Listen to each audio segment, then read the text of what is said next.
If you crack first, Dave, it won't make you any less of a man. I'm nowhere near cracking. Neither am I, my friend. Dave. And Matthew, what is it now? For God's sake, no one's smoking, okay? But nothing!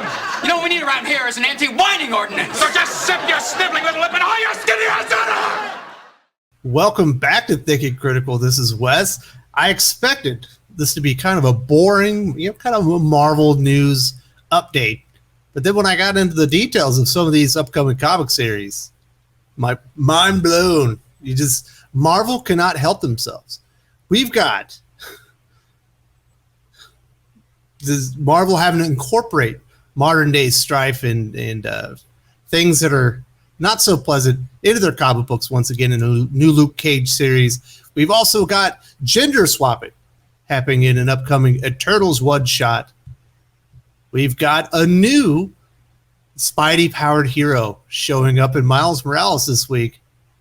And then we also have something, I guess, a little bit more positive to end this, is the return of a long-lost Captain Marvel that's associated with the original Captain Marvel himself. We'll see. I'm planning on getting through all four of them. I feel like I've got a rant coming on, and these things can last 10, 15 minutes if I really start going, if I get on a roll. But we'll see. I don't know. Maybe Marvel has beaten it out of me. I've read so many of these crappy these pitches for stories that maybe I just don't have it in me anymore. We'll see. Now let's talk about the first series, this new Luke Cage series called Luke Cage City of Fire, 3-issue miniseries from Ho Che Anderson. When I saw the name, I first thought it was Ho Chi Anderson. I was like, is he named after Ho Chi Minh? Couldn't be. I went and looked. It turns out I was half right. Ho Chi is C-H-I. His middle name is C-H-E. He's named after Ho Chi Minh, the North Vietnamese leader, and also Che Guevara. So that's what the Che is. It's not Chi. So, hey, Forrest Gump was named after some crazy people too. I'm just saying, if you go and look up what Che Guevara did, he might not be the revolutionary that you think you've got on your t-shirt. He might be a little bit more disgusting than you could imagine. But that does not mean that Ho Che Anderson is not worthy of writing a Marvel Comics series. And it doesn't even mean that he's going to do anything to spread certain ideologies. Let's put it that way. Let's read the details and see if we can come away with an idea of what Luke Cage City of Fire is going to deal with. Now, Ho Che Anderson has worked on King, a comics biography of Martin Luther King Jr., Scream Queen, and some other works. He's a British cartoonist. He's making his long-awaited Marvel debut. Marvel has promised that in City of Fire, it will redefine Luke Cage's role within the larger Marvel universe. Hey, if you like Luke Cage, this might be the series for you. Let's get into the details. This is what the solicitation promises. In the new series, a shadowy rogue group named the Regulators are terrorizing ordinary citizens in New York City, and Luke Cage is called to action when a black man in his community is murdered by a crooked police officer. It should say crooked white police officer, shouldn't it? It's got to be, right? Cage quickly crosses paths with Daredevil, who is determined to bring down the Regulators no matter the cost, but Mayor Fisk is equally determined to use them to tighten his grip on the city. There is unrest in the streets. It is up to Cage to keep the city from going up in flames. Now, if you think about the character of Luke Cage and what he means in New York City within the Marvel Universe, I do think if there was unrest in the city, that he would likely answer the call and do his civic duty and see if he could bring some order to the streets, maybe bring some, de-escalate the situation. We'll see if that's what happens in this comic book. But New York City in the Marvel Comics universe isn't New York City in our universe. It's a different place. In Marvel's 616, New York City was literally just taken over by the King in Black as part of when he took over the entire world covered it in an enormous shell. There was no light, and everyone were being turned into like symbiote monsters and murdering each other. We've also got right now in New York City, Sinister War going on. There's an enormous gang war of costumed and some anthropomorphic animal villains, 5 teams in gang warfare, like trying to kill each other on the streets of New York, likely killing citizens left and right. With all that going on, I imagine the things that are dividing us as a culture, as a nation right now, might not seem so enormous. Not that the protests and everything that were happening, they weren't for enormous causes. But in the Marvel 616, it's a different universe. There are different things going on. But Marvel will never, ever celebrate that. They will never understand that Marvel Comics, and the reason people visit Marvel Comics in the 616, is for a little bit of escapism. Maybe when they go to read their Power Man comic, that it won't be playing out with headlines that have been causing all kinds of strife throughout the country for months now. A year, I guess? I don't understand where Marvel Comics are coming from this. They want to be a part of the story. Like, they want to feel like they are like in the shit, right? But that's not what their job is. It's literally escapism. There is no escapism. I've talked about this numerous times on the channel. Just another example. Now, there is a chance that that is not exactly, my worst fears are not exactly what are going to play out in the pages of Luke Cage City of Fire. But it's 99% going to happen the way that I say it is. It's because of the past history and who Marvel Comics are nowadays. It's ridiculous. And Luke Cage never gets featured in Marvel Comics anymore. When you went and read King in Black, you saw Luke Cage. He was back in the corner with the rest of the Defenders. You know, he was sitting there next to Jessica Jones and Iron Fist. He never gets highlighted at all. So you have people waiting to see Luke Cage.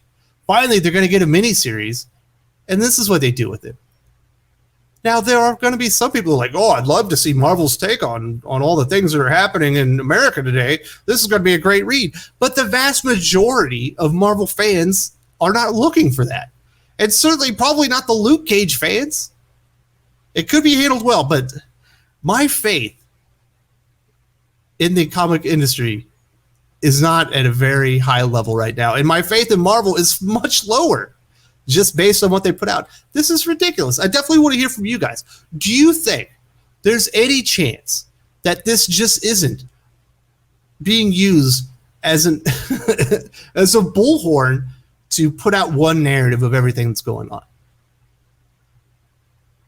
There's no way. There's no way this is meant to incite any type of positive discourse, honest discussion, which is really what we need nowadays. That's why, like, Gervain and I are having that in It's Complicated series.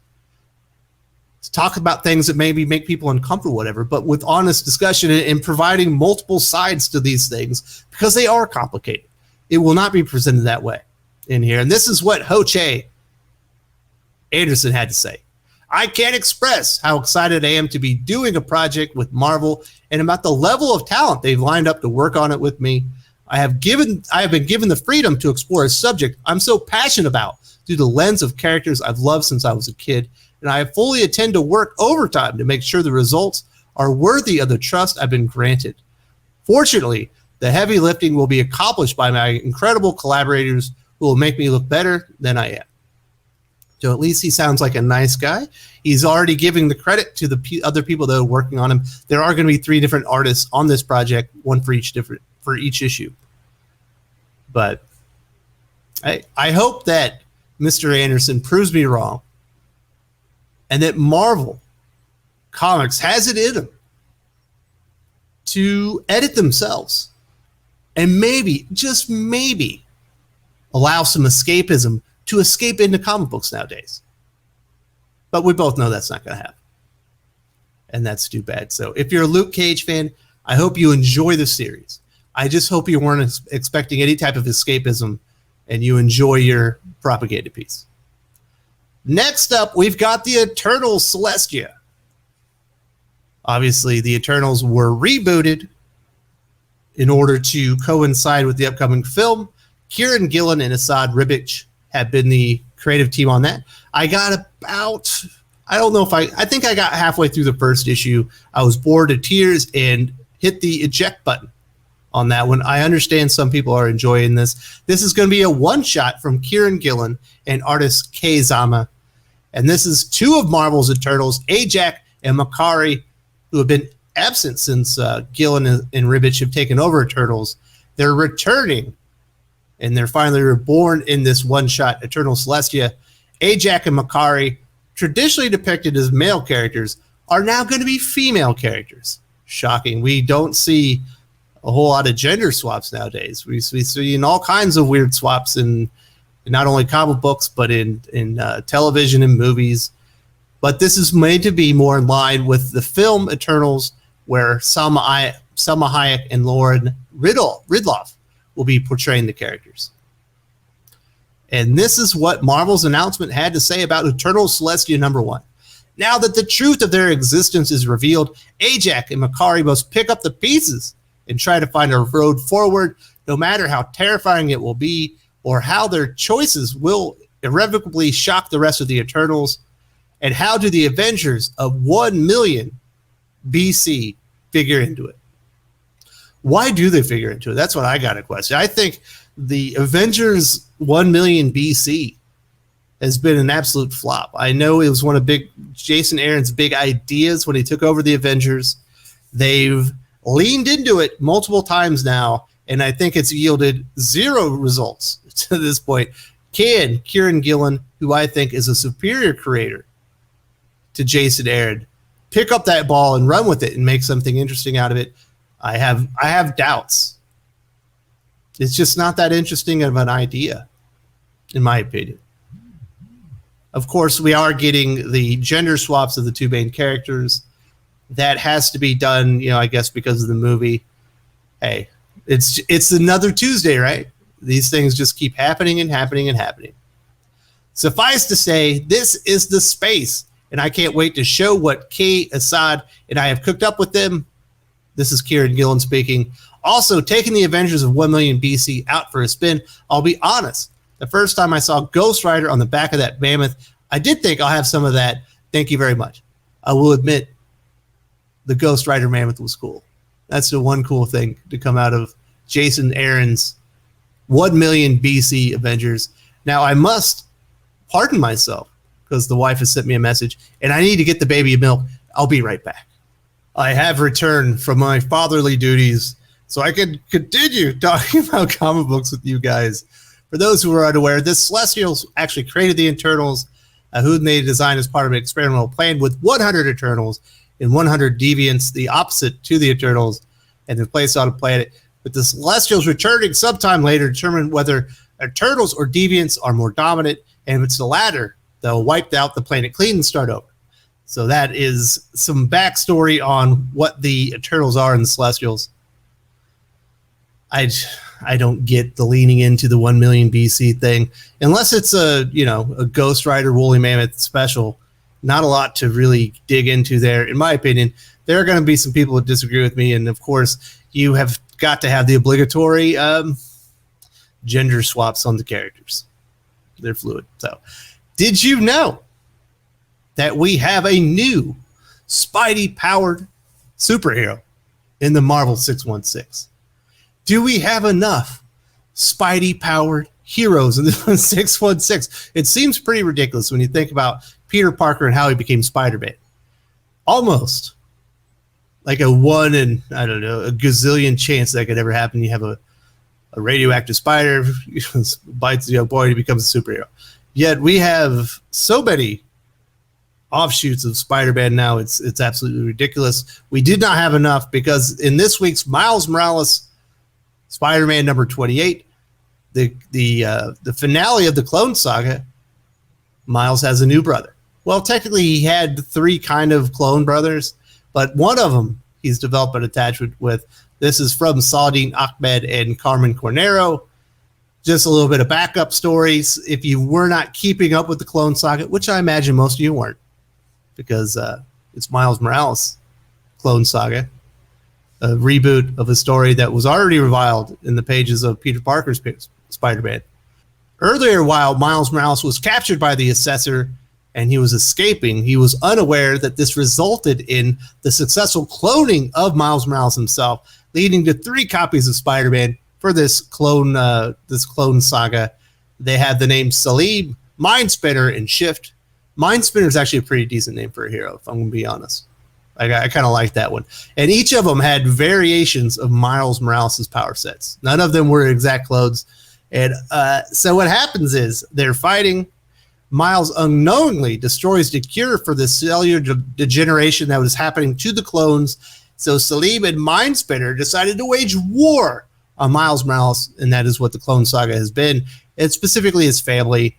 They put them in peril quite a few times. The last time, Billy, who I believe is an infant, was taken hostage, and after Mindspinner and Salim are dealt with, Miles sees Shift, who has saved his sister Billy, and then he decides, because he has helped him out and he has done the right thing, and he saved their sister, as he claims it, because it's your sister too. He's now his brother. He even offers to help repair the cellular damage that is within Shift and fix him, and let him live in the Morales household. So now we have a new spider-powered superhero named Shift. He's, as the name would imply, he kind of shifts shapes and stuff like that. Do we have enough Spidey-powered superheroes in 616? Saudi not mad. Marvel Comics say no. We've got another one. All they have to do is fix the cellular degeneration, and he is good to go as a new Spidey-powered superhero. Last but not least, I guess probably least, we've got Genis-Vell returning in the last of the Marvels story arc within Captain Marvel, starting in Captain Marvel number 32 from Kelly Thompson. And this is what Marvel Comics had to say. The thrilling saga will celebrate the legacy of Captain Marvel and sees Carol teaming up with Kamala Khan when a dark presence from earlier in Thompson's run mysteriously reappears. Months ago, Carol was trapped inside a twisted version of her own suit. Now the nightmare prison has returned, but it's not Carol inside. Who could it be? Gerald Peral's variant cover for Captain Marvel 33, the second issue of the story arc, which hits shops Wednesday, October 6th, shows the aforementioned Genis-Vell return in what Marvel describes as the first of many shocking reveals. However, the House of Idea also poses the question, what role will the son of the original Captain Marvel play in the cosmic conflict, and who else is hiding behind the masks? There you go. So we're going to see some of the original other characters that have held the mantle of Captain Marvel apparently come to aid her, as Captain Marvel, shockingly, I'm shocked it went past 12 issues. It's past 24 issues. It's going to hit a dirty 3 dozen. I cannot believe it. Captain Marvel's going to make it to an issue number 36. I'm glad Marvel Comics decided to actually stick to a run. I've heard some people say they like Kelly Thompson's run, and I'm glad you enjoyed it. If you are unaware of the legacy of Genis-Vell, he's also gone by the names of Legacy. Oh my goodness, I just said that name. And Photon. He's also Captain Marvel. He's created by Ron Mars and Ron Lim. He's the 3rd character ever to carry the mantle of Captain Marvel, following Marvel himself and Monica Rambeau. And Genis-Vell was succeeded by Phyla Vell, Knur, Noravar, and Carol Danvers. So we've got some history as far as the Captain Marvel legacy goes, and we have the return of the son of Marvel himself, Genis-Vell. I hope you are all excited for that, and that will basically wrap up today's Marvel Comics news. You cannot escape anything within comic books.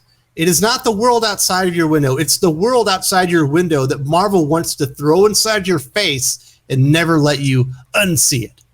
Of course, on their terms, and only being presented in the way that they want it to be. Shocking. Modern entertainment is gone to this level. We haven't been talking about it enough on the channel. Also, we've got gender swaps. We've got 1 million BC returning in Eternal Celestia one-shot from Kieran Gillen. We've also got the Clone Saga wrapped up and the reveal of another Spidey-powered superhero named Shift, and Genis-Vell is returning with Captain Marvel 32. Thank you all very much for joining me today, and I'll see y'all tomorrow with a very intriguing video called, you know what, you'll see it tomorrow. I think you're going to like it.